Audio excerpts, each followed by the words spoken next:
नमस्कार दोस्तों, आप देख रहे हैं लाइव हिंदुस्तान और बिहार चुनाव से जुड़ी लगातार अपडेट्स आपको लाइव हिंदुस्तान पर मिल रही है। इसी कड़ी में जो अभी के जो अपडेट्स हैं वो साफ तौर पर एनडीए के पक्ष में नजर आ रहे हैं। एक सुनामी नजर आ रही है। मामला तो अब डबल सेंचुरी के पार जाता हुआ नजर आ रहा है। वहीं महागठबंधन कहीं भी नजर नहीं आ रही है। लेकिन हमारा जो फोकस और इस वीडियो का फोकस खासतौर पर सीमांचल पर है। ओवैसी की पार्टी एआईएमआईएम ने ना सिर्फ अपने पिछले प्रदर्शन को दोहराया है बल्कि और ज्यादा बेहतर करती हुई नजर आ रही है।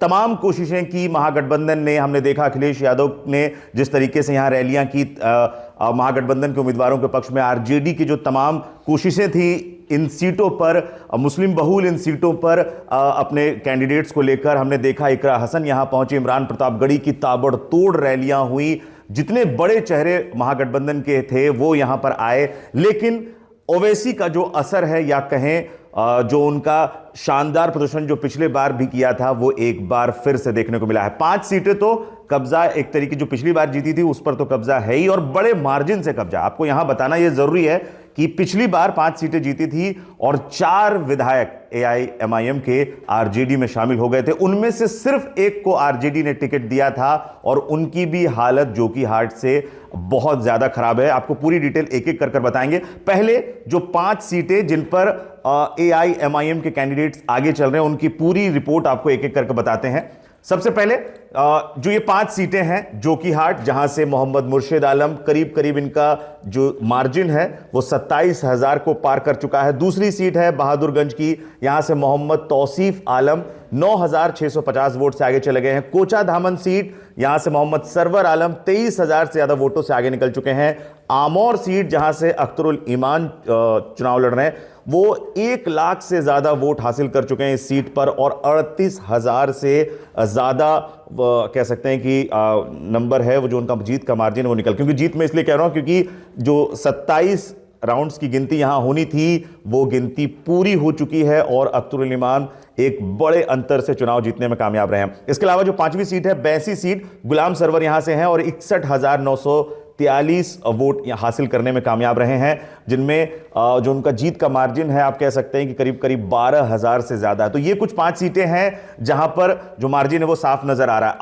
और कुछ सीटें हैं जो सीमांचल की जहां पर एआईएमआईएम अभी भी काफी नजदीकी मुकाबला। जो 5 सीटें, ये 6ठी सीट है। कुछ दिनों थोड़ी देर तक गुलाम हसनैन जो ठाकुरगंज सीट से हैं आगे चल रहे थे, लेकिन अभी गोपाल कुमार अग्रवाल जेडीयू के वो आगे निकल गए हैं। लेकिन मामला काफी कांटे का है। 2 राउंड के मुकाबले बचे हुए हैं और करीब करीब जो ये फासला है वो 9,000 के ऊपर चला गया है। तो ये एक सीट, ठाकुरगंज की सीट जो नजर आ रही है वो एआईएम से कह सकते हैं कि छूटती हुई नजर आ रही है। यहां पर उन्हें हार का सामना करते और लग रहा है कि वो ये सीट गंवा देंगे। इसके अलावा एक और सीट है सीमांचल की किशनगंज सीट, यहां से कांग्रेस को एक कह सकते हैं खुशखबरी मिल रही है और एकमात्र एक तरीके से उम्मीदवार हैं कांग्रेस के जो अच्छी खासी लीड लिए हुए हैं, कमरुल होदा, जो करीबन 15,000 की लीड के साथ पहले नंबर पर चल रहे हैं किशनगंज में। दूसरे नंबर पर बीजेपी की स्वीटी सिंह है जो करीब करीब 15,000 वोटों से पीछे चल रही है। 67,000 वोट स्वीटी सिंह ने यहां हासिल किए हैं। एआईएमआईएम के कैंडिडेट शम्स आगाज 48,000 वोट लाने में कामयाब जरूर रहे हैं लेकिन तीसरे स्थान पर खिसक गए हैं। तो ये एक और सीट थी जिस पर एआईएमआईएम काफी मजबूती से चुनाव लड़ रही थी और बहुत ज्यादा उम्मीदें इस सीट से थी। लेकिन यहां पर भी अब नजर आ रहा है कि 25 राउंड की गिनती है और 23 राउंड की गिनती हो चुकी है।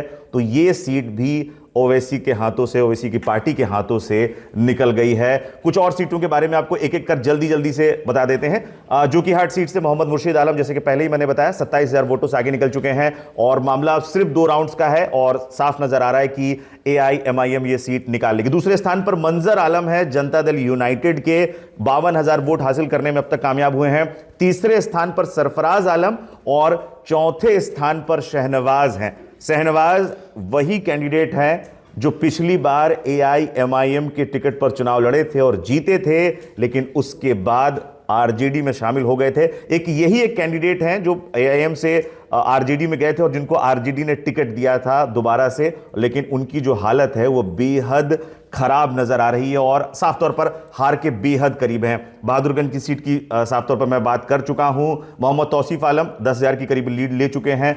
हालांकि यहां राउंड अभी बाकी हैं, करीब करीब 8 राउंड यहां बाकी हैं, लेकिन कहा जा सकता है जो मार्जिन है वो काफी आगे जा चुका है। इसके अलावा कोचाधामन सीट जो बहुत बड़े मार्जिन से AIMIM के कैंडिडेट मोहम्मद सरवर आलम जीतने जा रहे हैं, वो करीबन 23,000 की लीड ले चुके हैं। यहां पर मुजाहिद आलम जो राष्ट्रीय जनता दल के थे वो 58,000 वोट हासिल करने में कामयाब जरूर रहे हैं, लेकिन काफी पीछे रह गए हैं।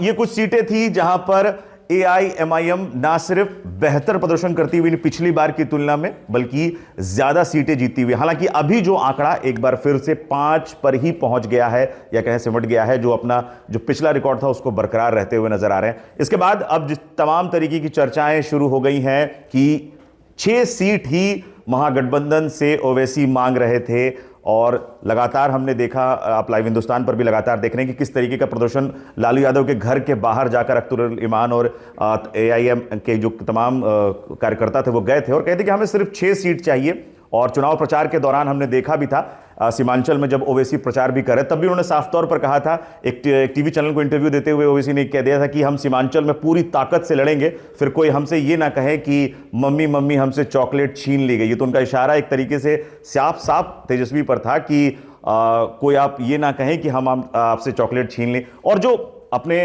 भाषणों के दौरान वो इस बात का जिक्र तमाम कई बार कर चुके थे कि हम सिर्फ 6 सीट मांग रहे थे और वो महाभारत का जिक्र करते थे कि महाभारत में भी पांडवों ने सिर्फ 5 गांव मांगे थे, आपने नहीं दिए और उसकी वजह से महाभारत हुआ था। और यहां भी सीमांचल में साफ नजर आया है कि किस तरीके से ना सिर्फ ओवैसी की पार्टी ने अपना जो शानदार प्रदर्शन जारी रखा है, बल्कि कैसे महागठबंधन को नुकसान पहुंचाया, खासतौर पर RJD को, कांग्रेस को नुकसान पहुंचाया। मैंने अभी आपको कैंडिडेट्स की लिस्ट बताई, नंबर्स बताए, जहां पर RJD के तमाम जो कैंडिडेट्स थे अच्छे खासे वोट लेकर आ रहे हैं। करीबन हमने देखा कि 58,000 60,000 के करीबन वोट लेकर आए, लेकिन जो वोट बटा उसका नुकसान साफ तौर पर RJD को होता हुआ सीमांचल में नजर आया है। एक सीट सीमांचल की अगर बात करें तो वो कांग्रेस निकालने में, कमरुल होडा जिसकी मैं बात कर रहा था, वो निकालने में कामयाब रहे, लेकिन उसके अलावा कहीं और मामला महागठबंधन का यहां पूरी तरीके से आप कह सकते हैं सुपड़ा साफ हो चुका है। तो ये कुछ अपडेट्स थी AIMIM की बिहार चुनाव को लेकर। तमाम अपडेट्स के लिए आप बने रहिए लाइव हिंदुस्तान के साथ।